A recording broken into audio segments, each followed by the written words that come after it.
Hello and welcome to MSU&U's new sports segment. I'm your host, Zach Barnes. On this segment, we'll be talking about the latest in the sporting world and debate the hottest and most controversial topics in sports. Alongside of me today is Will Thiede, my guest host. We're going to be talking about what's right now a sensitive topic, college football. Will, we're going to start off at a school like our own, Michigan State. How does a school that prides itself so much on football bounce back, if it does at all? Well, I mean, I guess you have to see what our chances are now of making the goal of the college football playoff to win it all. And obviously we don't control our own destiny anymore with Ohio State beating us this past weekend. So definitely it's going to be tough to bounce back. However, I believe D'Antonio and Narduzzi and the whole coaching staff will keep the spirits alive in the locker room and give us hope that we could still be there at the end of the year. You know, I agree. You know, there's a lot of SEC and Big 12 matchups that were coming in a few weeks that really would give us a shot at the playoff if we won that game. We didn't now. An interesting thing, though, I mean, if you look back a few years from now, we were a team that would be happy with 2 losses. You know, we have come such a long way, and now we're trying to pride ourselves on being top dog. We should still be stoked about where we are. We can still fight for the Orange Bowl, Cotton Bowl, still 2 big bowls. So, you know, I think you bounce back and you think of that, think of what we've become, what D'Antonio's done with this program. But, you know, we do have to talk, you know, what do you think led to that loss? I know it's tough to talk about, but what did you see out there? You know, you're a football player yourself. Why did we get just trounced on out there? Well, I mean, from the first half right off the bat, we had control of the game. 21-7 at one point, I believe. Definitely. So, I mean, then Ohio State started coming back. Then, I mean, it's just tough. We didn't stop the run at all up front. Our front 7 was getting blown off the ball by their offensive line. And definitely, I mean, there's no one to blame strictly. I mean, it was a team effort to lose, in all honesty. And Ohio State played a very good game, take nothing away from them. And overall, I just think that Ohio State just flat out beat us. I mean, we had it there, but we lost it, and props to Ohio State. And they looked good out there. Now, what do you think their shots at the playoff are? You know, they have that bad Vautech loss, but they're a one-loss team. I mean, you have to understand that the Big Ten's I'm not a fan, and I know numerous critics aren't fans of the Big Ten. Yeah. So, I mean, with the college football playoff, you could very well see 2 SEC, Pac-12, Big 12, ACC. I mean, Florida State's going to get in because I believe they're going to win out. However, with that being said, I mean, Ohio State still definitely has a very good chance of getting in. They control their own destiny, like I said earlier. So they're going to have to get a few losses from certain teams, but other than that, if they win out, they should have a pretty good chance of getting in. Definitely. I actually had a chance myself to go down to Wells Hall and interview some students on what they thought the recent loss. So we're going to roll that clip, see what some fellow Michigan State Spartans said.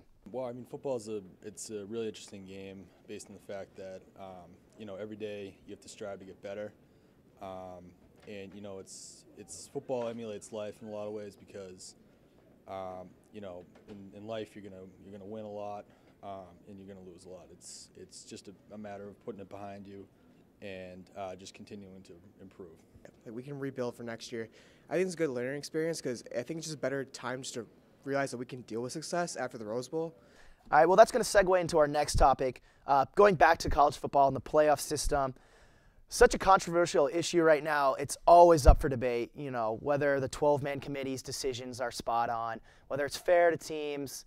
I know Will and I both have opinions on this. Well, you're going to take it away.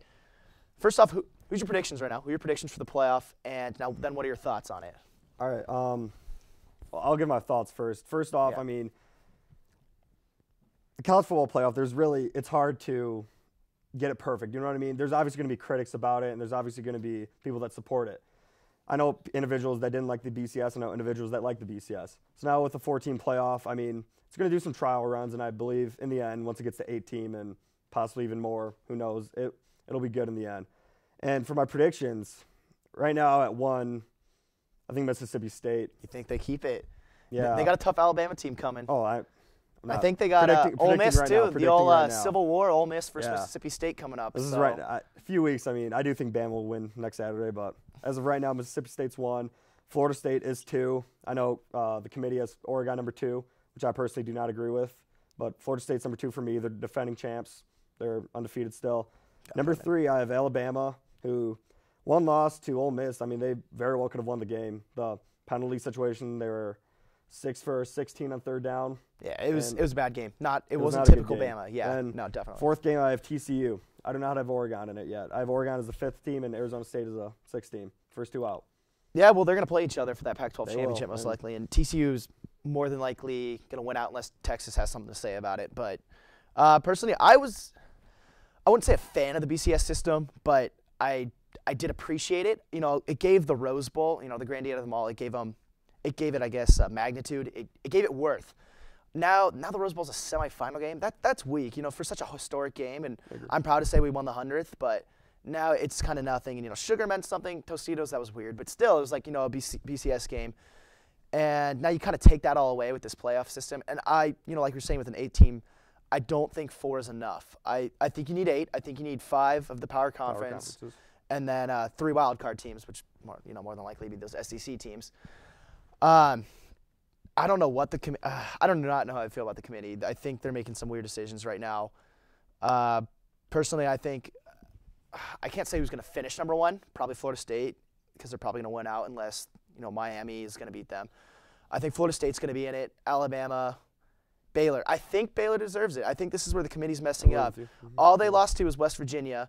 Baylor beats TCU, but TCU's ranked higher. And we know what West Virginia should have beat TCU. And the committee needs to see that. They need to see that West Virginia they got stumped in that game, and that's not fair. And, you know, TCU is still going to make this because they're playing the weak Big 12 with no defense.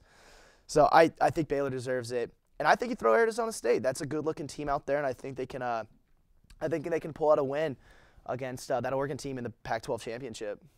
Definitely. I agree. I mean, I believe that as of right now, I have TCU in it over Baylor, but I do believe Baylor should get it, and I eventually believe they will get the nod as the Big 12 representative. I mean, so do you think it's fair? I mean, it sounds like you're tough. criticizing I mean, their decisions too. It's tough. I mean, strength of schedule. You got all those things that play in the role.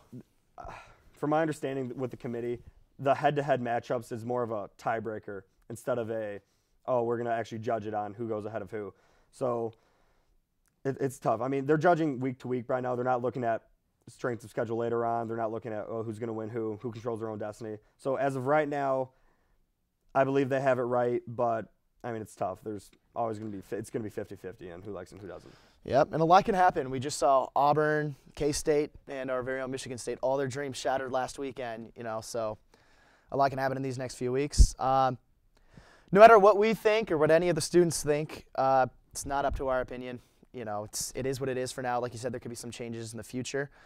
But actually go ahead, if you guys would like to, tweet out your predictions for the college football playoff and use the hashtag MSU&U Sports at us and, give us your thoughts. Maybe we'll feature it in the next show. Tell us what you guys think. It's a new week after that. But this has been our new sports show. Alongside me is Will Thiede, and thank you for watching MSU&U Sports.